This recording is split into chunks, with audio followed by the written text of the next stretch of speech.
Pemirsa, diduga melanggar protokol kesehatan dan tindak pidana, Polda Metro Jaya memanggil penanggung jawab aksi demonstrasi 18.12. Polisi juga telah menaikkan status perkaranya ke tahap penyidikan.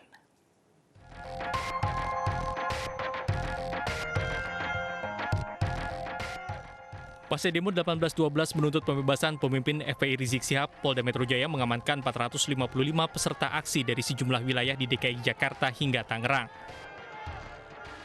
Dari ratusan massa yang diamankan, 7 diantaranya kedapatan membawa senjata tajam dan positif narkoba, 28 orang reaktif COVID-19 dan sisanya dilepaskan usai didata. Polisi mendalami dugaan pelanggaran protokol kesehatan dan tindak pidana yang ditengarai ditemukan pada aksi 18.12. Rencananya, Polda Metro Jaya akan memanggil panitia dan penanggung jawab acara untuk dimintai keterangan. Dalam gelar perkara, polisi meyakini adanya unsur pidana terkait penyelenggaraan acara 18.12 yang diketahui mengundang massa dan menyebabkan kerumunan. Status perkaranya pun telah dinaikkan ke tahap penyidikan. Ada laporan, kita lakukan penyelidikan terhadap para punggawa-punggawanya yang kemarin 18.12 yang melakukan kegiatan kerumunan tersebut. Karena ini kan dilarang kan? Hari ini sudah naik tahap penyidikan untuk para penanggung jawab acara yang semua termasuk panitianya. Karena kemarin sudah kita lakukan penyelidikan, 9 kita lakukan klarifikasi, kemudian kita lakukan gelar perkara. Pagi ini kita naikkan ke tingkat penyidikan untuk kasus kerumunan tersebut. Ya, ini dipersangkakan di pasal 169 atau pasal 160 di KUHP. Juga pasal 93 di Undang-Undang Nomor 6 Tahun 2018 tentang karantina kesehatan. Ya, baru pagi ini naik tahap penyidikan. Dalam kasus ini, pihak panitia maupun penyelenggara acara dijerat pasal pidana tentang penghasutan di muka umum serta Undang-Undang Karantina Kesehatan dengan ancaman hukuman maksimal 6 tahun penjara. Dari Jakarta, Nadia Valeri, Auliasyah, dan Sutrisno, iNews melaporkan. Keluarga 6 anggota Laskar FPI mendatangi Komnas HAM dengan membawa sejumlah barang bukti. Keluarga korban membeberkan sejumlah kejanggalan terkait peristiwa penembakan yang terjadi pada 7 Desember lalu.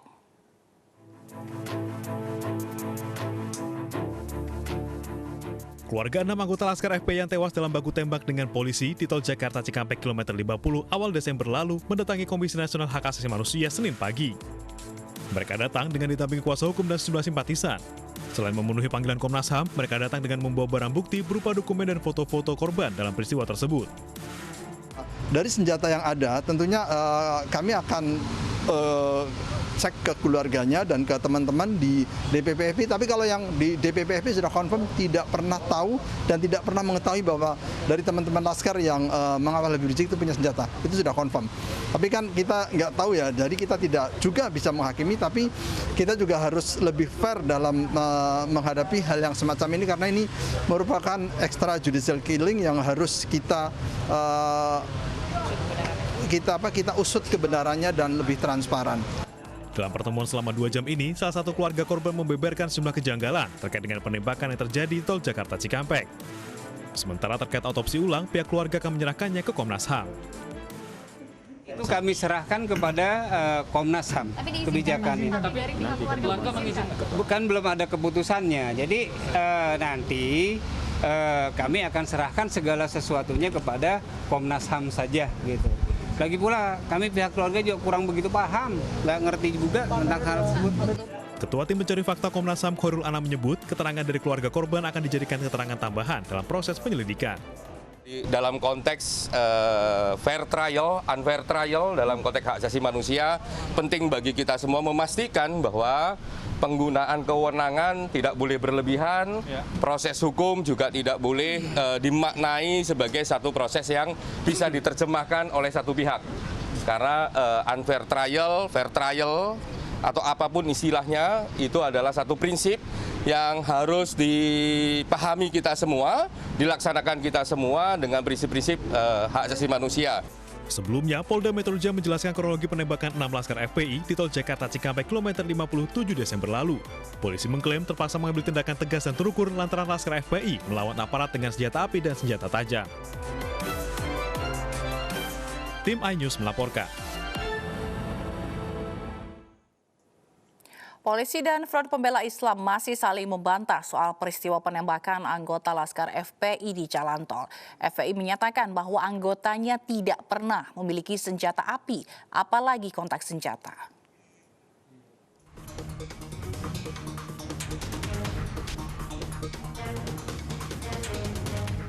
Barreskrim Polri telah menggelar rekonstruksi tewasnya 6 anggota Laskar FPI di Tol Jakarta Cikampek 14 Desember lalu. Rekonstruksi digelar selama 4 jam di 4 lokasi di wilayah Karawang, Jawa Barat. Mulai dari kawasan bundaran Hotel Novotel, Jembatan Badami, Tol Jakarta Cikampek kilometer 50, dan TKP terakhir di kilometer 51.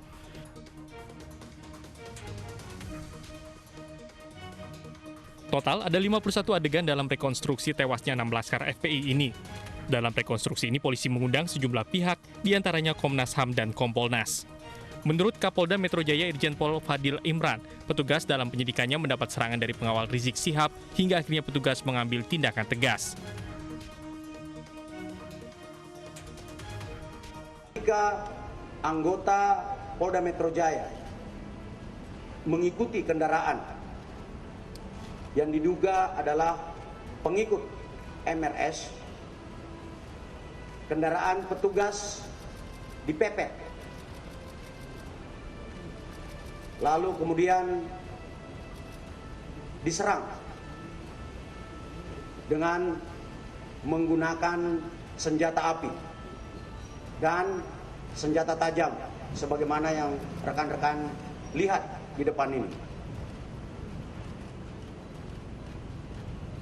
Anggota yang terancam keselamatan jiwanya karena diserang, kemudian melakukan tindakan tegas terukur. Menanggapi rekonstruksi penembakan Laskar FPI, Sekretaris Umum FPI Munarman menyatakan Laskar FPI menjadi korban spiral kekerasan yang dilakukan aparat. Di awalnya dikatakan ada tembak-menembak, kemudian ada serangan, tetapi kemudian berubah. Ya, bahwa mereka ditangkap. Setelah diinvestigasi oleh teman-teman wartawan di sana ternyata tidak ada tembak-menembak di lokasi KM 50. Kemudian terjadi serangannya di atas mobil. Nah, kalau serangannya di atas mobil, ya, kita pertanyakan, kalau 4 orang yang masih hidup itu di atas mobil, artinya kan itu sudah diakui, ya, sekarang ini sudah diakui bahwa yang 4 masih hidup. Itu dulu poinnya. 6 jenazah anggota Laskar Front Pembela Islam yang tewas ditembak polisi karena diduga melawan saat pengintaian dimakamkan. Dari 6 jenazah, 5 dimakamkan di Megamendung Bogor, Jawa Barat, dan 1 jenazah lagi dimakamkan keluarganya di Duri Kosambi, Jakarta Barat. Suasana duka menyelimuti pemakaman ke-6 anggota Laskar FPI. Ratusan jemaah mensolatkan 5 korban sebelum dibawa ke pemakaman wakaf yang juga berada di dalam area pondok pesantren. Kelima jenazah yang dimakamkan di lokasi ini adalah Andi Oktiawan, Ahmad Sofyan, Faiz Ahmad Syukur, Muhammad Reza, dan Muhammad Suci Khadafi. Kini polemik penembakan 6 Laskar antara polisi dan FPI mulai diselidiki Komnas HAM. Tim Liputan iNews melaporkan. Pimpinan Koalisi Aksi Menyelamatkan Indonesia, Syahganda Nainggolan menjalani sidang perdana di Pengadilan Negeri Depok. Usai pembacaan dakwaan, kuasa hukum Syahganda akan mengajukan eksepsi dalam 2 minggu ke depan.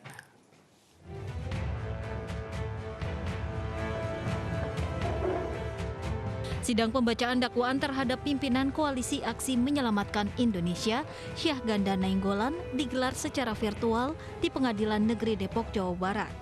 Usai pembacaan dakwaan, kuasa hukum Syahganda menyatakan akan mengajukan eksepsi dalam waktu 2 minggu ke depan. Eksepsi diajukan karena kuasa hukum Syahganda menilai dakwaan terkait kebohongan kliennya tidak terbukti. Lebih jauh, kuasa hukum Syahganda menjelaskan apa yang dilakukan Syahganda dalam akun Twitternya merupakan bentuk kebebasan berekspresi. Eksepsi kami ini sebenarnya ini kan tidak ada faktanya yang tadinya di dalam penyidikan ada undang-undang ITE yang digunakan pasal 28, sekarang tidak ada. Murni kebohongan. Oleh sebab itu, kebohongan itu adalah hak Allah menentukan, bukan haknya hakim. Oleh sebab itu kami eksepsi. Selain itu, dalam eksepsinya, kuasa hukum Syahganda meminta agar Syahganda dapat dihadirkan secara langsung ke depannya. Hal ini dikarenakan kuasa hukum dan keluarga merasa sulit untuk berkomunikasi dengan Syahganda. Dari Depok, Jawa Barat, tim iNews melaporkan.